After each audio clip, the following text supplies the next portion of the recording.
Zuri sat quietly at the family dinner table, the only sound around her the clinking of spoons against plates. She had grown used to the little jabs and mocking smiles from her relatives, but that evening the words cut deeper than ever. Her uncle laughed about how a girl like her would never amount to much. Her cousins whispered loud enough for her to hear, reminding her she had no husband, no money, nothing to make them proud. Every insult felt like a slap, but she kept her head down, hoping the night would pass quickly. Then her father's voice came, heavy and sharp. "Step away from us, Zuri. You bring us shame."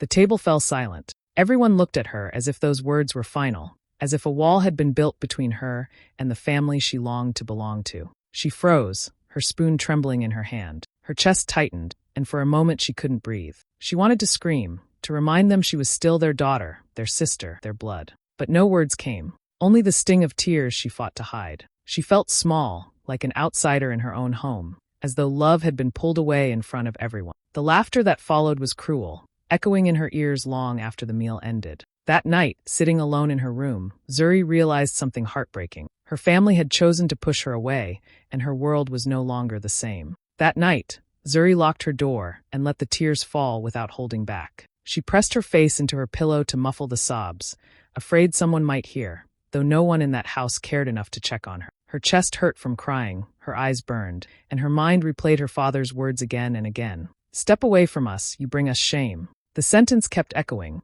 like it had been carved into her heart. For the first time, she felt truly abandoned, not just teased or mocked, but rejected by the very people who were supposed to love her no matter what. She sat on the cold floor, hugging her knees. The memories of her late mother floated back to her. Her mother had always been her only shield in that house, the one person who saw her value and whispered encouragement when others tore her down. She remembered her mother's soft voice, the way she used to say, "Don't wait for their love, build your own life." At the time, those words had sounded like gentle advice, but tonight they struck her like fire. Maybe her mother had known this day would come. Maybe she had been preparing Zuri all along. Through her tears, Zuri began to breathe slower. She wiped her face with the edge of her bedsheet and whispered to herself, "I can't stay here anymore. If I stay, I will die inside." The thought of leaving terrified her. She had no savings, no plan, no one to turn to. But the idea of staying in that house, sitting at the same table with people who saw her as shame, felt worse than sleeping on the street. She looked around her tiny room. There wasn't much to pack,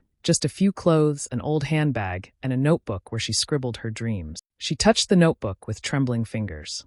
Inside were sketches of ideas she never dared to share. Business names, plans, random thoughts about how she wanted her life to look. Suddenly, those pages didn't feel childish anymore. They felt like a lifeline, like a promise she had made to herself. The tears had not stopped completely, but somewhere in the middle of her pain, a strange calmness began to form. It was as if her mother's voice was still with her, urging her to rise. "Don't wait for their love," she whispered again, this time louder, as if she was speaking to both herself and her mother's memory. By the time the night grew deep and silent, Zuri had made up her mind. She would leave, even if it meant stepping out with nothing but her bag and her dreams. She didn't know where she was going or how she would survive, but she knew she could not let her rejection be the end of her story. It would be the beginning.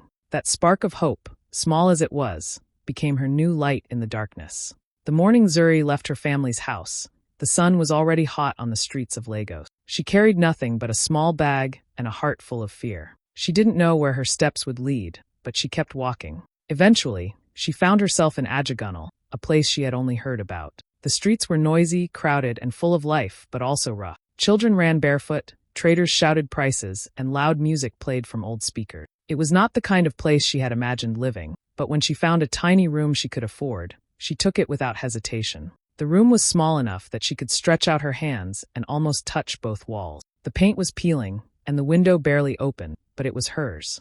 Life quickly showed her how harsh independence could be. To pay her rent and buy food, Zuri found work at a local cafe. It was not fancy, just plastic chairs, cracked tables, and the smell of fried plantain and beans always hanging in the air. She worked long shifts, often from morning until late at night, serving customers who sometimes treated her kindly and other times spoke to her like she was invisible. By the end of each day, her feet ached and her back hurt, but she forced herself to smile because she knew she needed every naira she earned. What made it harder was the way people from her old neighborhood reacted when they saw her. Some of them laughed openly. "So this is where you ended up, Zuri?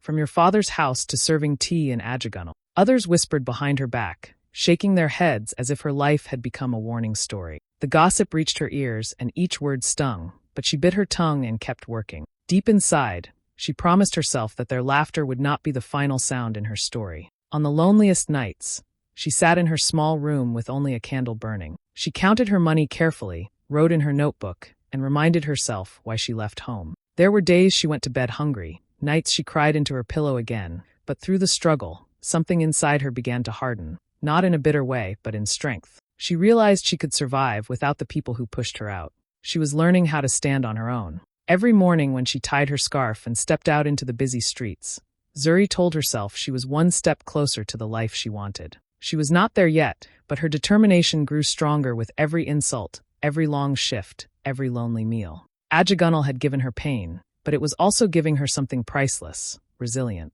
And though she didn't know it yet, this resilience would carry her far beyond the little cafe and the tiny room she now called home. One evening at the cafe, after a long day of rushing between tables and wiping sweat from her forehead, Zuri noticed an elderly man walk in. He didn't look like the usual customers.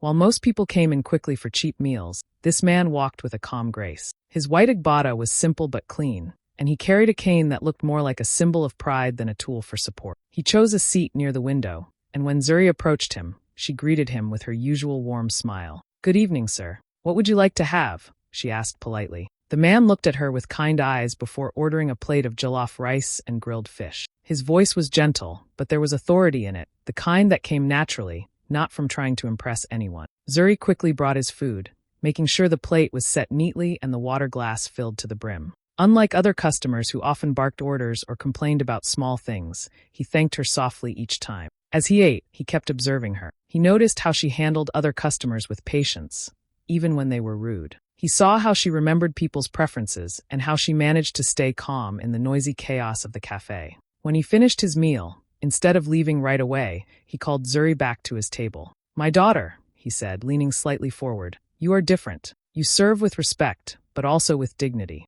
What is your story?"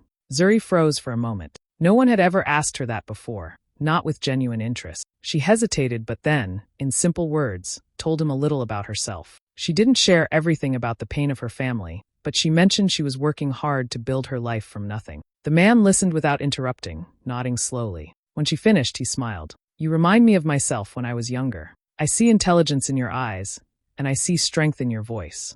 Lagos can swallow people whole, but I believe you will rise if you are guided." Zuri's heart raced. No one had spoken to her like that in a long time. She didn't even know who he was, but something about him felt trustworthy. She lowered her gaze and said, "Thank you, sir. Your words mean more than you know." He chuckled lightly. "My name is Chief Abiola. If you are willing, I would like to help you. Not with money, but with knowledge and guidance. Will you accept that?" Zuri almost couldn't believe what she was hearing. In that noisy cafe, with plates clattering and customers shouting for drinks, something powerful was happening. She nodded slowly, tears pricking her eyes. "Yes, sir. I will." That night, walking back to her tiny room in Ajagunal, Zuri's steps felt lighter. For the first time, she wasn't just surviving, she had found someone who believed in her potential. And that single encounter would soon change everything. From the day she met Chief Abiola, Zuri's life began to change in ways she could never have imagined. True to his word, he didn't hand her money or gifts. Instead, he opened doors she never knew existed. The first time he invited her to one of his business meetings, she was nervous.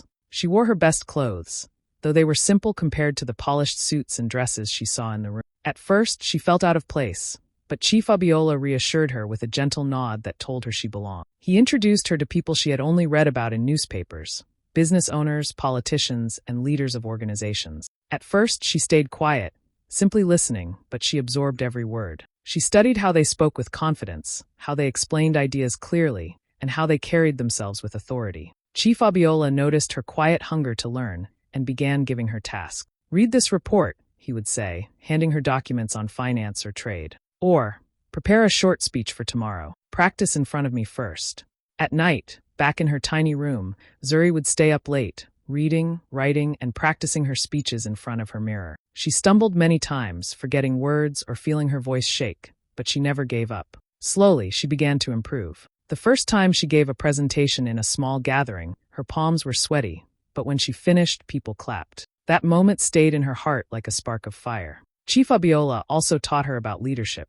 "It is not just about telling people what to do," he explained. It is about listening, understanding, and showing people why they should follow you. Zuri carried those lessons everywhere, even back to the cafe, where she started helping younger workers organize their shifts and encouraging them when they felt tired. She was beginning to see herself not as a servant of circumstance, but as a leader in the making. Finance, too, became part of her new education. Numbers used to scare her, but under Chief Abiola's guidance, she learned how to budget, how to calculate profits, and how to understand the language of money. He gave her small exercises, imaginary businesses to manage on paper, and she practiced until she could explain her decisions with confidence. Each skill built on the other, like stepping stones across a river, carrying her from who she had been to who she was becoming. The more she learned, the more people noticed her. At meetings, even older men began asking for her opinion. She answered carefully at first, but as her confidence grew, her voice became stronger. She was no longer the girl mocked at a dinner table or laughed at in Ajagunal. She was Zuri, the young woman with sharp ideas and a calm but powerful presence. Chief Abiola often looked at her with pride. "You have a gift," he told her one evening, "and soon the world will see it too." Zuri believed him. For the first time, she was starting to believe it herself. After months of training and learning under Chief Abiola, Zuri felt ready to take a bold step. With his encouragement, she decided to start her own business. She didn't go for something too big or complicated. Instead, she chose logistics, helping people move goods quickly and safely across Lagos. It sounded simple, but in a city as busy and chaotic as Lagos, reliable delivery was like gold. At first, it was just an idea on paper, scribbled in the same notebook she once held in her tiny Ajagunal room. But with Chief Abiola's guidance, those sketches began to turn into a real plan. He introduced her to people who could supply small trucks and bikes. He taught her how to negotiate deals and how to set fair prices. Zuri poured her heart into the work. She named her company Swift Move Logistics, believing the name carried the speed and trust she wanted people to feel. When she officially launched, the reaction was mixed. Some people laughed. "What does a young woman know about logistics?" they said. Others shook their heads, certain she would fail within weeks. But Zuri didn't let their doubts shake her. She remembered all the times people had mocked her, and this time, she was determined to prove them wrong. The early days were tough. Deliveries got delayed, drivers complained, and sometimes customers were impatient. Zuri found herself working day and night, answering phone calls, managing routes, and even riding on bikes with her staff just to make sure packages were delivered on time. Her hands were tired, her eyes burned from lack of sleep, but her spirit refused to give up. Every mistake became a lesson. Every angry customer became motivation to do better. Slowly, her hard work began to pay off. One satisfied customer recommended her to another, then another. Word of mouth spread faster than she could have imagined. Within months, her small company started growing. She was no longer begging for clients. They were calling her, asking if Swift Move could handle larger jobs. She expanded from one small bike to several, then to trucks.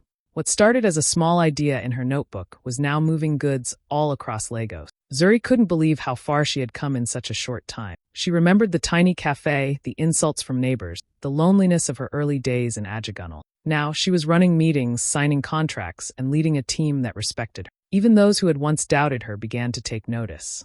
One evening, standing in her small but lively office, she looked at her team laughing and working together. She felt something powerful, a mix of pride and gratitude. For the first time in her life, she tasted success. It wasn't just about money or recognition. It was about proving to herself that she was capable, that her rejection had pushed her into a destiny greater than she had ever dreamed. And deep inside, she knew this was only the beginning. Zuri never expected that her name would one day appear in the newspaper. The first time it happened, she was sitting at her office desk, still wearing the same plain shoes she had worn since her cafe days. One of her workers rushed in with a copy of the Lagos Daily. "Madam, look," he said, excitement all over his face. On the second page, there was her picture, standing in front of a Swift Move truck, with the headline, "Young Woman Redefines Logistics in Lagos." Her hands trembled as she held the paper. She read the article 3 times, hardly believing it was about her. The journalist had written about how her company had grown in such a short time, how she was proving that women could thrive in industries many thought belonged only to men.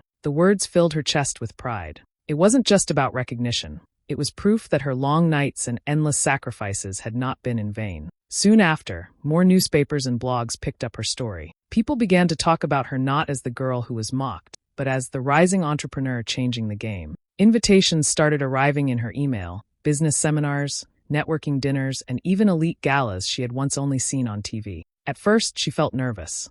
She didn't own the kind of glamorous dresses other women wore to such events, but Chief Fabiola reminded her, "It's not the dress that matters. It's the mind you carry into the room." The first time she stepped into a grand ballroom, with chandeliers sparkling above and polished floors shining like mirrors, she felt her heart skip. Waiters in suits moved gracefully with trays of wine, and conversations buzzed in accents she used to think were far above her reach. Yet when she walked in, heads turned. People wanted to meet her, to hear her story, to know how she had built something so solid in such little time. In boardrooms, she began sitting at long polished tables with men and women who had run companies for decades. They listened when she spoke. They asked her questions, nodded at her ideas, and some even took notes. Each meeting boosted her confidence. She no longer felt like the outsider from Ajagunal. She belonged, not because of family connections or wealth, but because of her own hard work and determination. Every event she attended seemed to open another door. Investors approached her with interest, partners offered collaboration, and young women looked at her with admiration. Some even whispered, "You inspire me," and those words touched her more than the applause. One night, as she stood on the balcony of a high-rise building at a business dinner, overlooking the glowing city lights of Lagos, Zuri felt a quiet joy. She thought of the nights she cried alone, the insults that once crushed her, and the family who told her to step away. Now, she was walking into places they could only dream of, not as a guest, but as someone the world wanted to hear. This was growth. This was recognition. And it was only the beginning of something even greater. One Saturday evening, Zuri's family sat in their living room, the old television buzzing in the background. They weren't paying much attention until a news anchor announced a segment on young entrepreneurs transforming Lagos.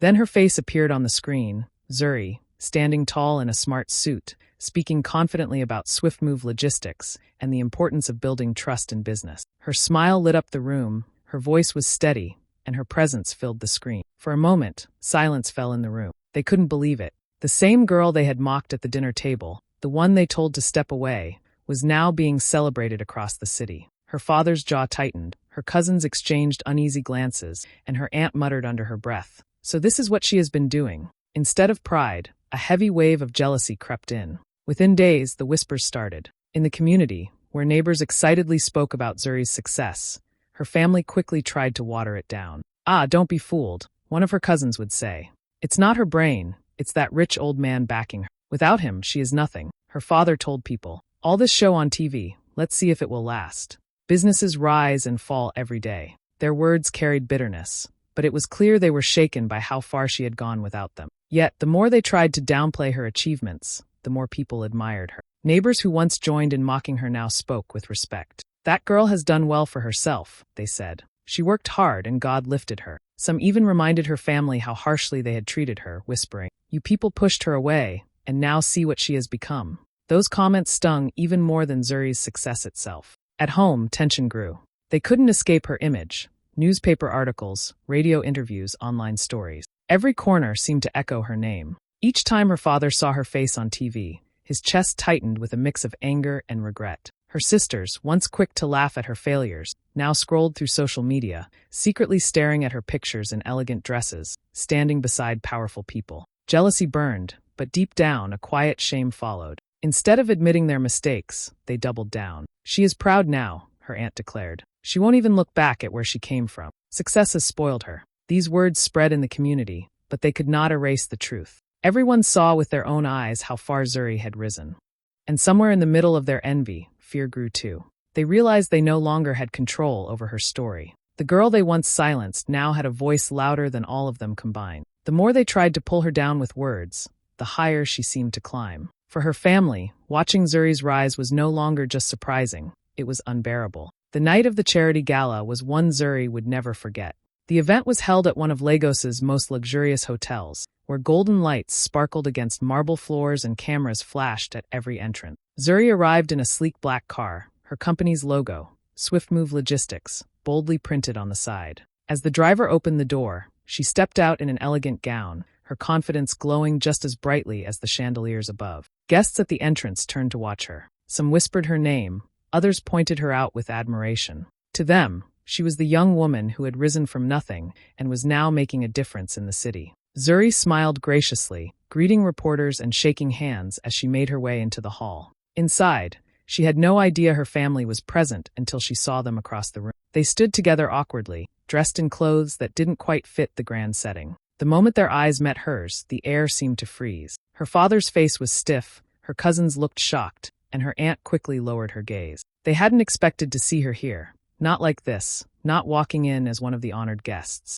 Zuri's heart tightened for a moment, memories of their rejection flashing in her mind. But she didn't let the pain show. She straightened her back, lifted her chin, and walked over. When she reached them, she gave a calm, polite smile. "Good evening," she said simply, her voice steady and kind. They stumbled over their words. "Zuri, you look different," one cousin mumbled. Her father cleared his throat, trying to mask his discomfort. "We didn't know you would be here." "I was invited," she replied gently, her smile unwavering. There was no anger in her tone, no bitterness, just a quiet strength that made them shift uncomfortably. She asked how they were doing, listened to their short answers, and then nodded politely. After a few minutes, she excused herself and moved on to greet other guests, leaving them standing in silence. From across the hall, they watched as she mingled with governors, CEOs, and celebrities. They saw her laughing softly with leaders they could never dream of meeting, her presence shining under the cameras. Each handshake, each conversation, reminded them of how far she had gone without them. They tried to join in the evening's activities, but their minds kept drifting back to her. Jealousy, shame, and regret tangled inside them, making it hard to enjoy the event. They were witnesses to the very life they once said she would never have. For Zuri, the encounter was powerful but not painful. She had faced them, not with anger but with grace, and she had proven that their rejection no longer defined her. As the night went on, she danced, laughed, and celebrated freely. Her distance from her family wasn't coldness, it was dignity. She had stepped away, just as they asked, but she had stepped into a life brighter than they could ever imagine. Zuri stood by the wide glass window of her new mansion, the city lights of Lagos twinkling in the distance. The house was quiet, the kind of quiet she once prayed for when she lived in that tiny room in Ajagunal. The marble floors, the tall ceilings, the soft glow of chandeliers, everything around her was proof of how far she had come. Yet her thoughts drifted back, not to her success, but to the words that once broke her heart. "Step away from us, you bring us shame." She remembered the dinner table, the laughter at her expense, and the loneliness of those nights when she cried into her pillow. She remembered walking out with nothing but her bag and her dreams, not knowing if she would survive. And then she looked at where she was now, her own home, her thriving business, her name spoken with respect across the city. Zuri smiled to herself, a smile full of peace rather than pride. They told her to step away, and she did. But what they didn't know was that stepping away meant stepping into her own destiny. Every tear had become a seed, every rejection had become fuel. She hadn't just survived, she had built a life of dignity, abundance, and freedom. As she poured herself a glass of water and sat down in the grand living room, she whispered softly, almost as if speaking to her younger self, "Sometimes rejection is the best gift life gives you." And in that moment, Zuri knew she had not only proven them wrong, she had proven herself right.